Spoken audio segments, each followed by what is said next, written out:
Te Tiriti or Waitangi by Ross Coleman, Mark Darby and Toby Morris.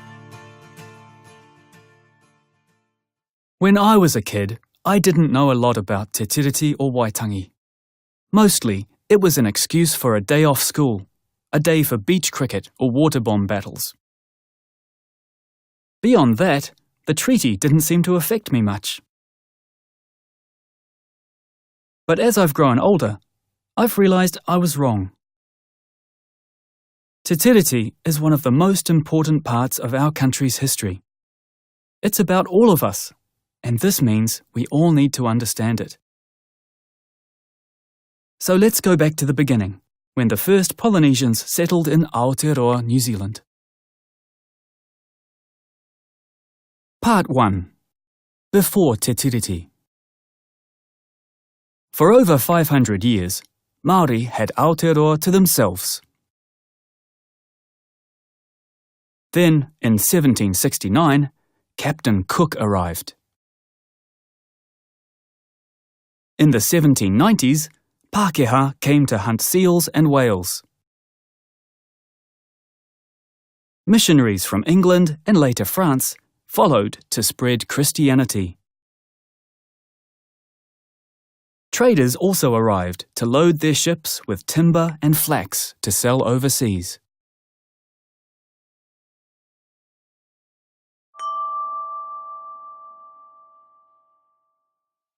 By 1830, several hundred Pākehā, most of them British, were living in what they called New Zealand. Far from Britain, the Pākehā settlers could do what they wanted. Many missionaries thought that the British government should take control and bring law and order, and some Māori agreed. They wanted protection too, especially from those Pākehā who were dishonest or unruly.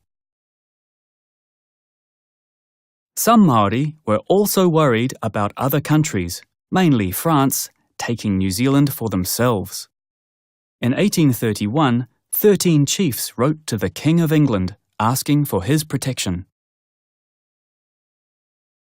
In response, the British government sent James Busby to New Zealand to represent it. On the 28th of October 1835, he presented a document to 34 chiefs at Waitangi. The document was called He Whakaputanga, the Declaration of Independence. It stated that New Zealand was an independent country ruled by Māori. It also asked the King of England to protect New Zealand from other countries. In return, Māori would offer friendship and protection towards the British settlers and traders. By 1840, 52 chiefs had signed the declaration. In Britain, interest in New Zealand was growing. A lot of people wanted to come here to start new lives. A company in London made plans to buy land in New Zealand to sell to settlers for a profit. This forced the British government to take further action.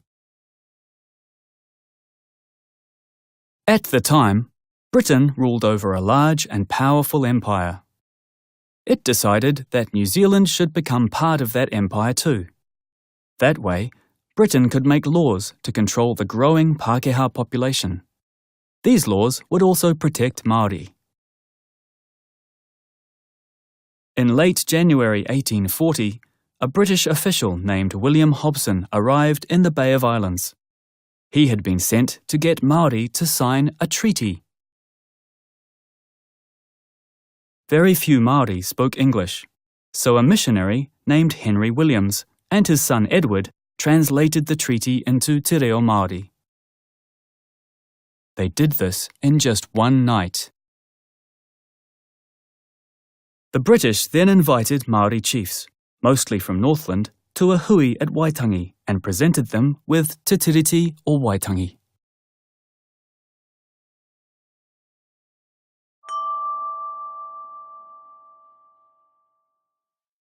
Hobson told the chiefs to sign Te Tiriti because more Pākehā would soon arrive. But there was a lot of debate. Some chiefs thought a treaty would be bad for Māori, and they told others not to sign it. The missionaries took my land, and I want it back. All I have left is my name. We are the chiefs here, so why would we want a foreign governor? Rewa.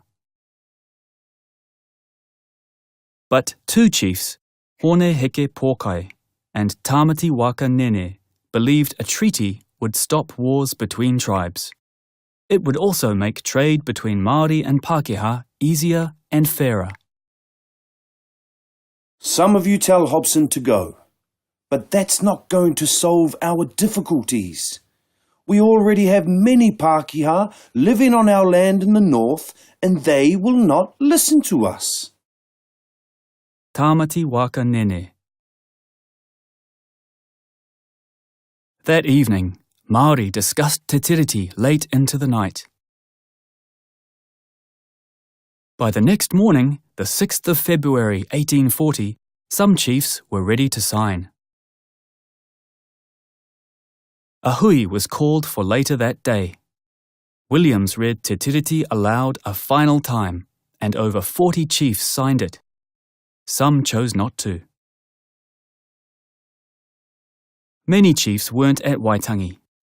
Hobson had Te Tiriti copied and sent these copies around the country to be signed. Not all iwi got to see Te Tiriti, and some chiefs decided not to sign it. Others were concerned about what Te Tiriti might mean, but signed anyway. Over the next 7 months, more than 500 chiefs signed their name or mark, almost all of them on the Te Reo Māori version.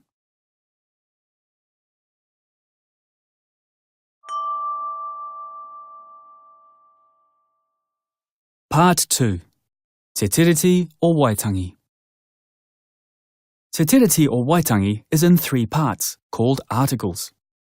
It was written in English and translated into Te Reo Māori, but there are major differences between the 2 versions. Important words and concepts, such as sovereignty, weren't properly explained in Te Reo Māori. Many people now think this was done on purpose. Whatever the case, there were many contradictions. Almost all of the chiefs who signed Te Tiriti signed the Te Reo Māori version, but only a few were able to read it. This meant they had to ask questions and trust the answers. For Māori, the spoken promises made by British officials were more important than the written text. However, the main aim of these officials was to get the chiefs to sign. Their explanations about how Te Tiriti would affect the chiefs and their people were often misleading. Te Tiriti. Differences in meaning. English version. Article 1. The Māori chiefs agreed to give the Queen of England sovereignty over New Zealand. The use of the word sovereignty meant that the Queen of England, the Crown, would have the power to make and enforce New Zealand's laws. These laws would be for Māori and Pākehā. Article 2. The Queen promises that Māori will always have possession of their land, forests and fishing grounds for as long as they wish. Possession meant that Māori would continue to own their land and resources. They would still be able to catch birds and fish and grow their own food. If they ever wanted to sell their land, they had to offer it to the Crown first. Article 3. The Queen gives the people of New Zealand her royal protection and all the rights and privileges of British subjects. Article 3 was the same in both versions. It promised Māori the Queen's protection and the same rights as British people. Te Reo Māori version. Article 1. The chiefs agree to give the Queen kāwanatanga over New Zealand.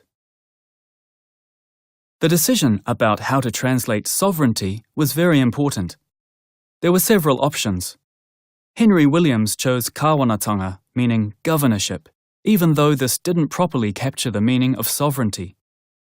Māori understood kāwanatanga to mean the Queen would be allowed to appoint a governor to live in New Zealand. The governor would have the power to control British subjects, meaning the Pākehā, not Māori.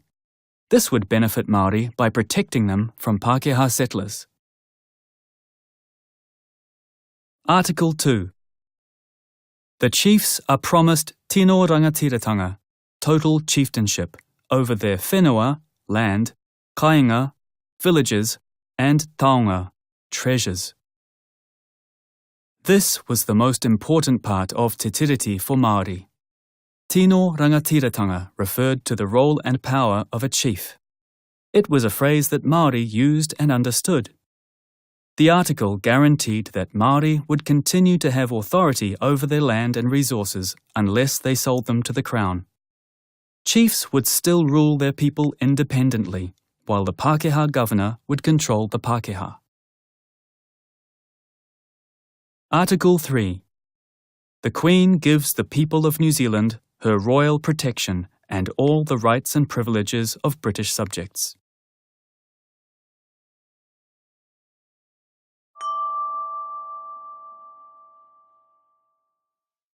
Part 3.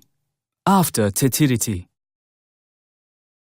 Before 1840, almost all the land and natural resources of Aotearoa belonged to Māori. Chiefs who signed Te Tiriti were told that unless they decided otherwise, this wouldn't change. Remember, Māori were guaranteed tino rangatiratanga, absolute authority over their land, villages, and taonga. But it didn't turn out that way. After Te Tiriti was signed, the governor and his officials encouraged Māori to sell their land. In Māori society, land was owned by an entire iwi or hapu. The Crown bought it for a low price, often without the full permission of the group. Then they resold it to Pākehā settlers for a profit. More and more Pākehā arrived in New Zealand. Many of them wanted land, and there was often conflict about land sales. Eventually, the situation erupted into war. From 1845 to 1872, Māori and the British fought a series of battles known as the New Zealand Wars. As punishment for rebelling against the government, the British took millions of hectares of land from some iwi. Pākehā called this confiscation. Māori used another word, raupatu, taken by force. Māori also lost land through the native land court system, set up in 1865. The court changed the way Māori land was owned to make it easier for Pākehā settlers to buy. Māori called the court Te Koti Tango Whenua, the land-taking court.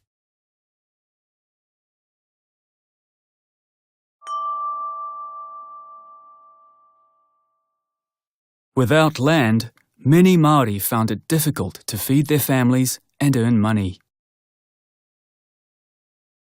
By the turn of the 20th century, the promises made in Te Tiriti had been well and truly broken. Over time, politicians began to acknowledge this. In 1906, James Carroll, the native minister, said that it was time to help those Māori who had lost land because of the Crown's actions. These matters should be settled so we can clear our consciences. But in the following decades, iwi only received a very small amount of land or money, making no real difference to their situation. As a result, many Māori protested about the way the government had treated them and was still treating them. They were tired of being ignored. It took a long time, but the government finally started listening to Māori. In 1975, it set up the Waitangi Tribunal. The Waitangi Tribunal is like a court. It investigates claims by Māori that promises made in Te Tiriti haven't been kept. Any Māori person can make a claim to the tribunal. Claims can be about a specific area of land, or they can be about a government policy that Māori consider unfair. At first, claims could only be about present-day issues. But in 1985, the rules changed, and the tribunal could investigate claims about things that had happened in the past. During a hearing, evidence is given by iwi members, lawyers, and historians. The tribunal members listen to the evidence, just like a judge, and write a report. The reports are then used by the government to reach agreements with iwi, called treaty settlements.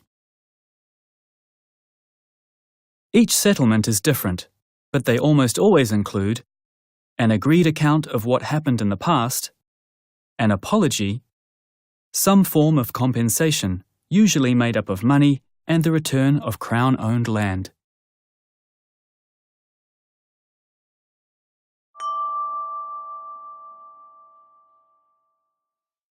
Some Māori feel a great sense of achievement when a settlement is finally signed. The settlements can lead to a new future with new opportunities. Māori use the money and land from settlements to grow businesses, create better jobs, and build stronger communities. For some, the settlements pay for scholarships for workplace training or to go to university. These opportunities help Māori to achieve success in all kinds of ways. At the same time, Māori realise that nothing can truly make up for what was lost, especially land and sovereignty. And some say not enough has been offered in the settlement packages. Some iwi had their land taken. Māori children were often punished for speaking their language. The consequences of these experiences still affect people today. However, the settlement process is one way of acknowledging past wrongs. It allows authority to be shared and encourages a greater understanding of what happened to Māori. Many people think we need to look to the past to shape our future. Te Tiriti was signed more than 175 years ago.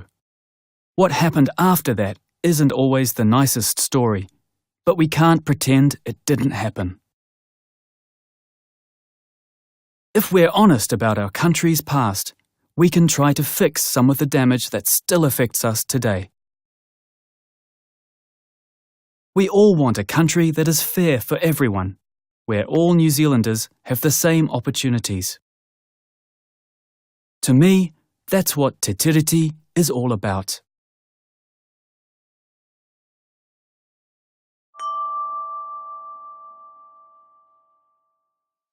Timeline 1250 to 1300. The first Polynesians arrive in Aotearoa. 1769. Captain Cook arrives in Aotearoa. 28th of October, 1835.